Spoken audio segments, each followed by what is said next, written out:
नमस्कार, हाम्रो YouTube च्यानलमा तपाईहरुलाई हार्दिक स्वागत छ। आजको भिडियोमा हामी नेपाल सुन चाँदी व्यवसायी महासंघले तय गरेको दैनिक सुन चाँदी दरको बारेमा जानकारी दिन गइरहेका छौं।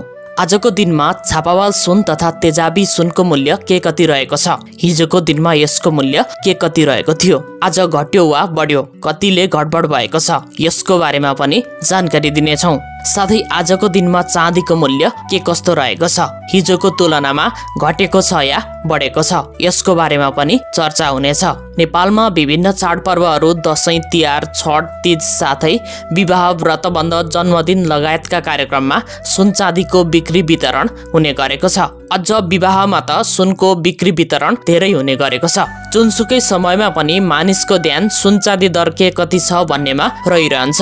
त्यसैले पनि सुन चाँदी दरलाई सर्वाधिक चासोको रूपमा हेर्ने गरिएको छ। यसैलाई मध्यनजर गरेर आजको भिडियोमा हामीले सुन चाँदी दरको बारेमा जानकारी दिन गइरहेका छौं। आजको दिनको सुन चाँदी दर यस प्रकार रहेको छ। आज मिति